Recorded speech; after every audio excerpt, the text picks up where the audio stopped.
前兩集咧，其中有一個好重點嘅 point，我都好想特別提嘅。點解醫療保單喺15年前高端醫療開始出？精算師係咪計錯數咧？點解即係而家要額外即係又要再加保費咧？唔係一早計晒嘅咩？我自己即係暫時觀察到個 point 就係15年前精算師係想像唔到今日嘅醫療技術係可以用到機械臂，甚至乎睇個 mon 好似打機咁就即係做手術，準確性可以咁高。咁你用機械臂做手術已經係比微創嘅手術更加先進咗。咁但係相對咧，嗰個手術費咧亦都貴好多，因為個儀器費貴啦。咁同埋而家有好多新嘅醫療嘅儀器咧，只可以用一次就要抌噶啦，唔可以重用，變咗嗰個成本亦都相對貴啦。而近期亦都有一個即係新嘅醫學啦，就係醫生本身喺中國大陸，但係個病人其實喺美國嚇，咁咧就用遙距嚇，咁啊大家咧用衛星導航，只要佢做個指示，傳輸嘅速度夠快嚇。我記得我睇嘅時候好似話唔知係5G定係6G啦，個傳輸速度夠快，個醫生俾指示嗰個電腦要個機械臂點喐。嗰個手術都點喐，而喺美國嗰邊，而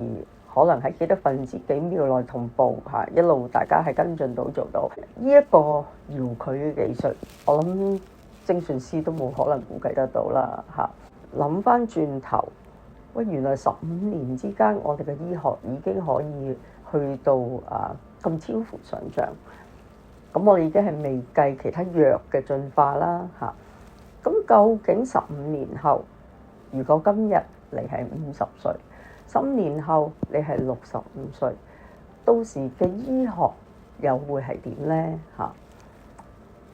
會唔會呢2年 AI 咁盛行，甚至乎大家睇國內有好多機械人已經喺度跑緊馬拉松啦真係即係活動能力好高嘅喎有啲又識打功夫，有啲又識煮餸。15年後，機械人會唔會係我哋其中一個醫生嘅助手，去幫醫生去做手術呢？會唔會更加準確呢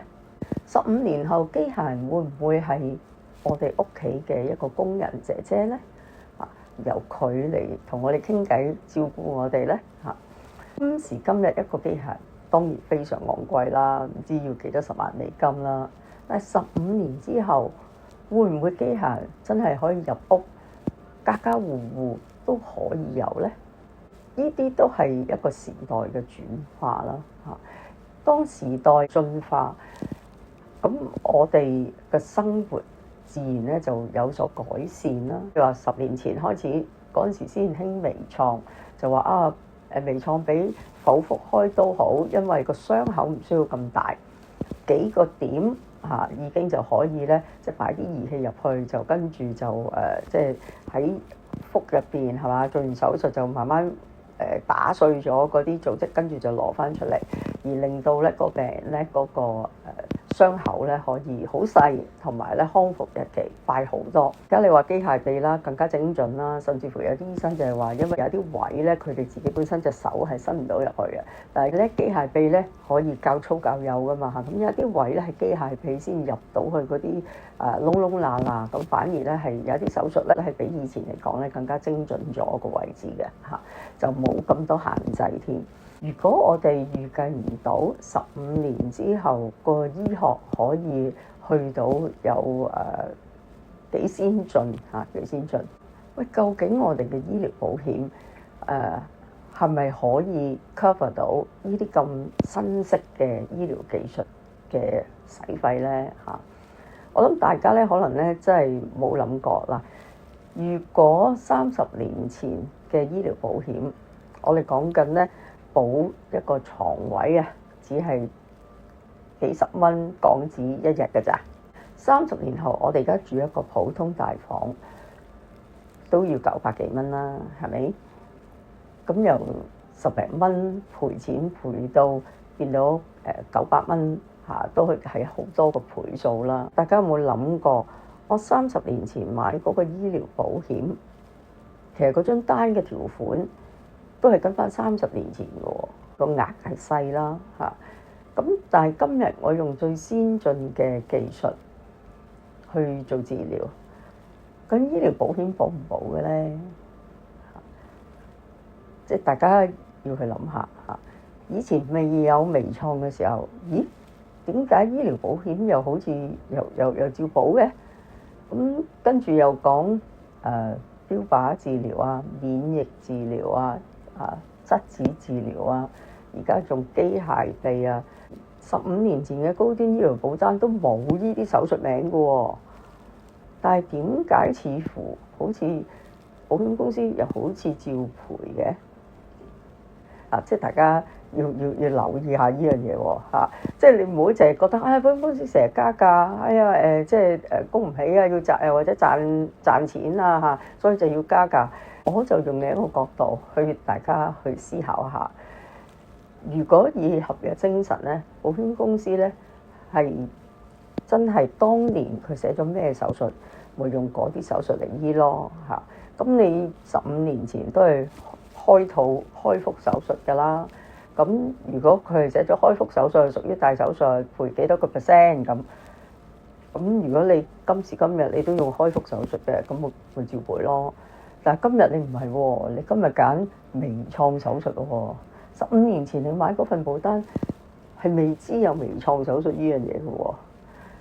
咁保險公司如果以合約精神，事實上佢係唔需要賠償嘅。大家消化下呢樣嘢，但係今日咧，暫時以我所知啦，大嘅醫療保險公司咧，佢哋都盡社會責任，就算有新嘅藥、新嘅醫療技術咧，係今時今日暫時佢哋都係酌情去保障嘅。咁同埋咧，大嘅保險公司咧。佢哋內部賠償部或者市場拓展部產品設計部加上前線嘅顧問一收到消息，知道有咩新嘅技術啦，咁佢哋就會即刻開會去研究。喂，而家又有新技術咯，咁我哋嚟緊即係可能有機會有人客真係用呢啲新嘅技術去做賠償嘅喎，咁我哋點處理啊？咁之暫時大嘅保險公司咧係真係突破咗舊嘅保單嘅框框，而照保呢啲新型嘅醫療技術嘅手術嘅。但我又唔夠膽講係全香港所有嘅醫療保險或者所有嘅醫療保單都係咁樣處理咯嚇，因為15年前、20年前、30年前，事實上佢哋收個保費係冇預計到呢啲手術噶嘛。係冇計呢條數噶嘛，冇預計到有咁嘅醫療科技噶嘛，所以唔賠亦都係好合理嘅嚇。只不過即係香港喺保險業裏邊咧，我覺得大嗰幾間保險公司即係履行呢個社會責任，我覺得佢哋都即係做得幾好咯嚇。但係咧，亦都要提大家啦，醫療保險咧又唔代表危疾現金保障喎嚇。危疾現金保障咧同醫療保險一樣啦嚇。都過去30年係啦，即係由最初我記得我入保險行業嘅時候咧，係保7種病嘅啫嚇，危疾啦，危疾現金保險，保7種病之後，跟住慢慢加到15種，15種之後又加到30種，30跟住加到40嚇，40又加到48，跟住48又加到50幾係啦，咁跟住暫時知好似而家市場上危疾現金保障好似有一啲保險公司保到60幾種病嚇。咁即係保單咧就不停更新，但係如果你仍然係持有緊10年前、20年前嘅舊保單嚇，咁佢係保嗰7種危疾嘅啫嘛，就唔會無端端送其他嗰40幾種危疾俾你啦，係咪嚇？即係呢個就肯定唔會噶啦。不過近期咧都有一個 claim case 咧，我覺得即係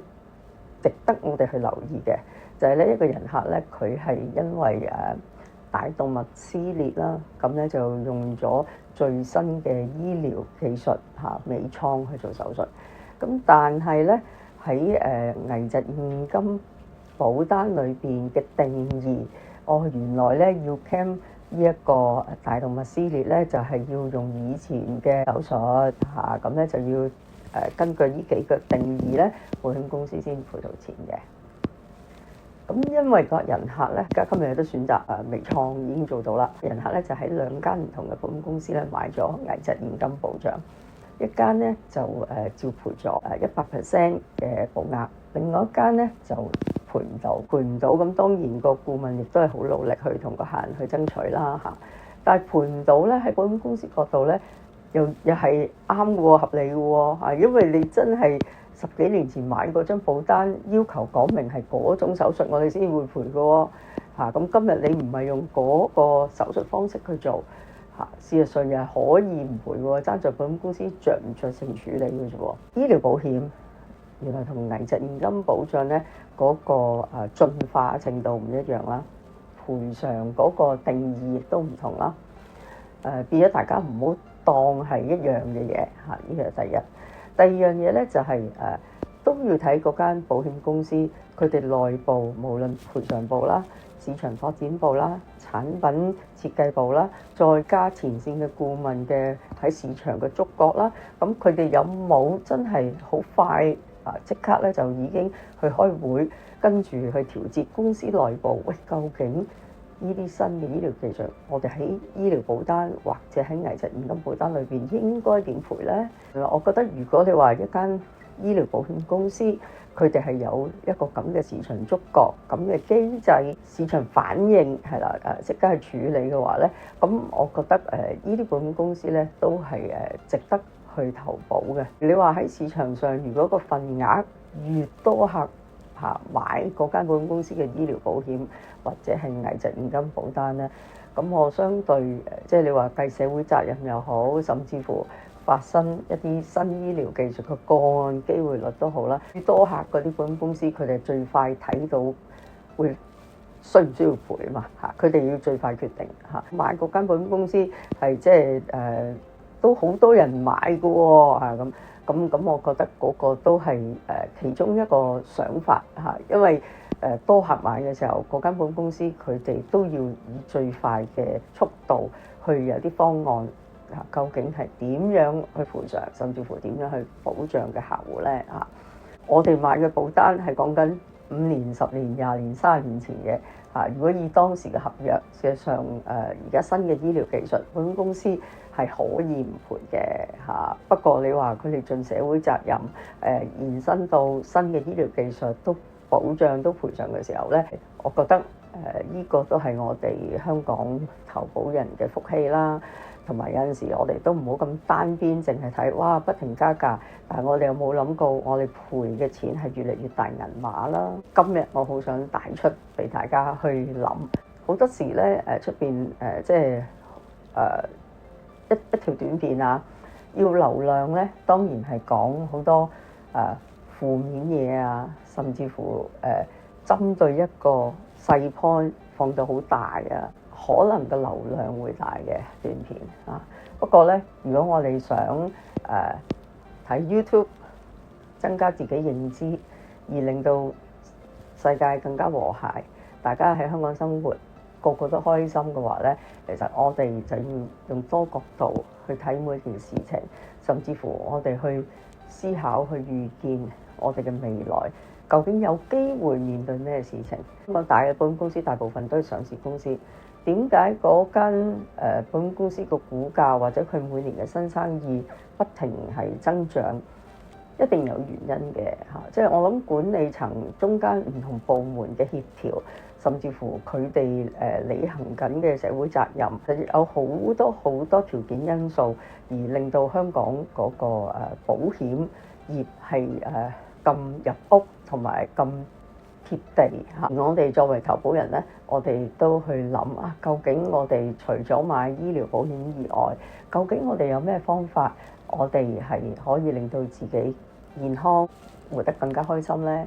其實我哋平時都使好多錢去令自己健康嘅，譬如可能60歲嘅人客啦，買高端醫療墊底費返本，哇！我一年俾5萬蚊保費都冇 claim 過，好似好唔抵喎咁調翻轉有陣時，即係可能60零歲啲人客，佢哋都好識養生嚇。我有啲人客佢哋就即係買啲冬蟲草翻嚟每日去焗茶飲咁都唔平㗎，但係都係想健康啫嘛咁冇病佢哋又即係好開心嘅喎。保險只係其中一個工具，甚至乎保險暫時嚟講只能夠係喺西醫醫學嘅一個保障我哋健康嘅其中一部分。我哋都有好多方法好多工具，我哋可以令到自己健康啲嘅咁我都希望大家擁有健康同埋可以開心一齊喺香港生活，呢個先至係最有意思咯，係咪？如果冇健康，就算我哋幾長命都冇用啦，有錢都冇用啦，係咪？咁如果大家咧對於我哋今日嘅短片有啲咩想回應嘅，可以喺留言度講低啦。係啦，我係 Miss Chow。過去呢2-3年咧都製作超過365條保險知識短片，每一日喺屋企都可以陪住你。工作使命咧就係希望更加多嘅投保人咧認知保險顧問存在嘅價值，同埋認同保險嘅存在價值。如果你都認同我嘅使命咧，第一記得訂閱啦，第二要 forward 俾你哋朋友啦，第三就係可能你現有嗰份工做得唔係好開心，而你又覺得我呢個工作使命都幾有意義嘅話咧，歡迎你可以 DM 我啦，係啦，大家作為一個合作伙伴，令到香港更多人健康、開心、安心。